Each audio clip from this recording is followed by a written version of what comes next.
बेटा अब हमारा नेक्स्ट टॉपिक है गोल्जी बॉडी। इसे हम गोल्जी एपरेटस भी बोलते हैं। क्या? गोल्जी एपरेटस भी बोलते हैं या गोल्गी भी बोल देते हैं। इनको सबसे पहले देखने वाले साइंटिस्ट जी का नाम था गोल्गी। और कई लोग इन्हें गोल्जी भी बोल देते हैं। जी लगा दो तो अच्छा है, हम तो बिस्कुट पे भी पार्ले जी लगा देते हैं। ठीक है, ये क्या है देखो बेटा, ये क्या दिखा था? Golgi apparatus. और बेटा इस तरह का स्ट्रक्चर अभी तुम्हें इससे पहले दिखाया था एंडोप्लाज्मिक रेटिकुलम में भी। क्या बोलते हैं इसे? सिस्टर ने। कैसी? सिस्टर ने।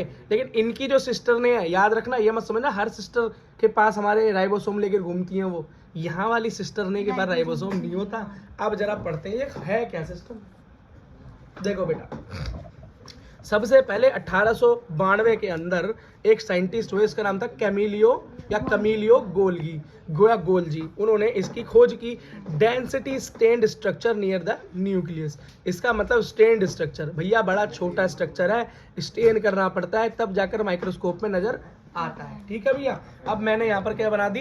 एक सेल बना दी बढ़िया करके। ये देखो, ये न्यूक्लियस, ये न्यूक्लियर मेम्ब्रेन अंदर, ये हमारा न्यूक्लियर मेम्ब्रेन, यहाँ पर हमारा रफ एंडोप्लाज्मिक रेटिकुलम और उसके साइड में क्या है? Smooth endoplasmic reticulum. और उसी के आगे क्या है? ये देखो, गोल्गी बॉडी, गोल्जी बॉडी। समझ में आ गया? अच्छा बेटा, इसके जो ऊपर वाला फेस होता है ना, जो न्यूक्लियस की तरफ होता है, उसे सिस फेस बोलते हैं, है ना। और जो बेटा नीचे का फेस होता है, मतलब जो कि साइटोप्लाज्म की तरफ है, या आप कह सकते हो सेल मेम्ब्रेन की तरफ है, वो क्या कहलाता है? या सेल वॉल की तरफ है, वो क्या है? वो ट्रांसफेस फेस कहलाता है। और आगे पढ़ाऊंगा, याद हो जाएगी ये बात। ठीक है, देखो बेटा, तो जो न्यूक्लियस के पास होगा वो सिस फेस होगा। कैसा? सिस फेस होगा, है ना। तो कि यहाँ भी सिस्टर ने है और यहाँ भी सिस्टर ने है रफ एंडोप्लाज्मिक रेटिकुलम में। तो ये गोल्जी बॉडी की सिस्टर अपनी इस वाली सिस्टर को देख रही है उस तरफ।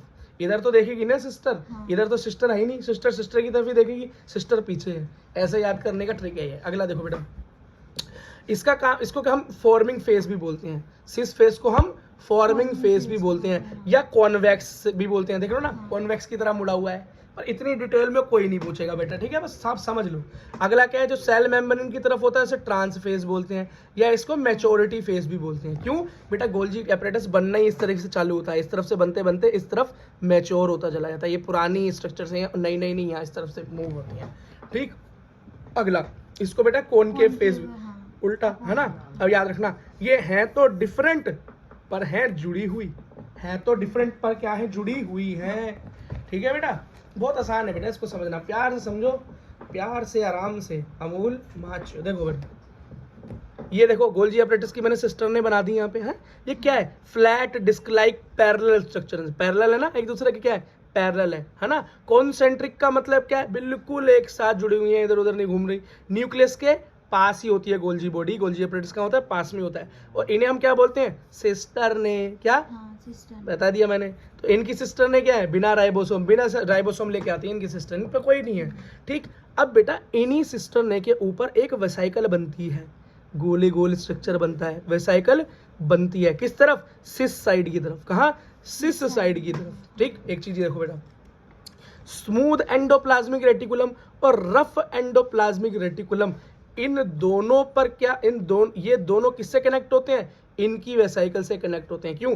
यहाँ पर न्यूक्लियस, यहाँ पर रफ एंडोप्लाज्मिक रेटिकुलम, यहाँ पे स्मूथ एंडोप्लाज्मिक रेटिकुलम, और इनके पास क्या है? हमारा ये राजी वेसाइकल गोल्जी बॉडी का, और ये इससे क्या है? इंटरकनेक्टेड। शुरू में बताया था ना कि ये कैसे स्ट्रक्चर्स हैं? इंटरकनेक्टेड स्ट्रक्चर्स हैं। देखो किस तरीके से कनेक्टेड है। अब बेटा रफ एंडोप्लाज्मिक रेटिकुलम क्या बना रहा है? प्रोटीन। स्मूथ क्या बना रहा है? लिपिड।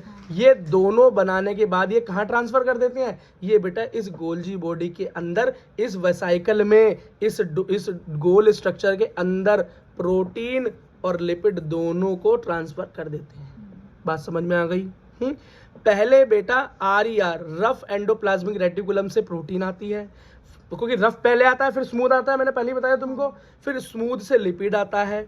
दोनों को कहाँ पर पहुंचा दिया जाता है? गोल्जी बॉडी के वेसाइकल में पहुंचा दिया जाता है। इस वेसाइकल में कोटेड बोलते हैं, कोटेड है एक, क्योंकि ये क्या है? कोटेड है, प्रोटेक्टेड है ना।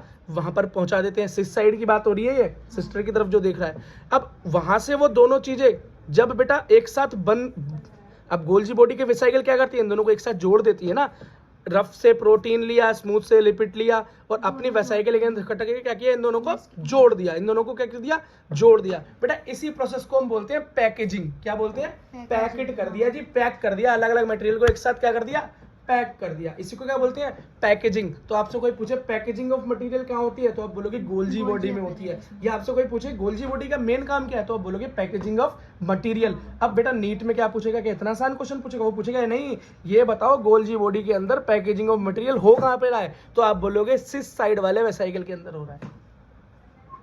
बात समझ में आ गई, ठीक है। देखो किस तरह से कनेक्शन बन रहा है, रफ एंडोप्लाज्मिक रेटिकुलम स्मूथ से जुड़ा, स्मूथ वाला गोल्जी बॉडी से कैसे जुड़ा है ना, ये सब इंटरकनेक्टेड है। अब देखो सिस साइड की तरफ पहुंच गया, अंदर पहुंच गया, मैंने पूरी चीजें तुम्हें बता दी। अब बेटा प्रोटीन और लिपिड अब कहाँ जाएगा, अब बेटा इस वेसाइकल से अंदर सिस्टरने की तरफ जाएगा, नीचे सिस्टरने ही तो है, तो अब ये सिस्टरने की तरफ मूव करेगा, क्या करेगा, मूव करेगा, ठीक। अब क्या होगा, सिस्टर ने एक और नई चीज करेगा, सिस्टर ने प्रोटीन और लिपिड को और ज्यादा क्या करेगा, वो बना देगा, स्ट्रेंथ दे देगा, इनको और ज्यादा स्टेबल बना देगा, मजबूत बना देगा। और बेटा किसी चीज को स्टेबल बनाने के लिए उसके साथ शुगर को जोड़ देते हैं, तो क्या करेगा सिस्टर ने, बेटा प्रोटीन और लिपिड में क्या बना देगा, शुगर को जोड़ देगा, शुगर को जोड़ देगा। और बेटा प्रोटीन के अंदर जब शुगर जुड़ जाती है तो उसको बोलते हैं ग्लाइकोप्रोटीन, और जब बेटा लिपिड के अंदर शुगर जुड़ जाती है तो उसको ग्लाइकोलिपिड। ये ग्लाइको का मतलब क्या है बोलो, ग्लूकोज। क्योंकि बेटा शुगर की फॉर्म क्या है, ग्लूकोज है ना, ग्लूकोज को जब जोड़ देंगे प्रोटीन से तो ग्लाइकोप्रोटीन, और जब शुगर को जोड़ तो ग्लाइकोलिपिड, ठीक। बेटा इसी काम को बोला जाता है ग्लाइकोसाइलेशन। क्या बोलते हैं, ग्लाइकोसाइलेशन। किसी को ग्लाइकोप्रोटीन बना देना, किसी को ग्लाइकोलिपिड बना देना, ग्लाइकोसाइलेशन कहलाता है।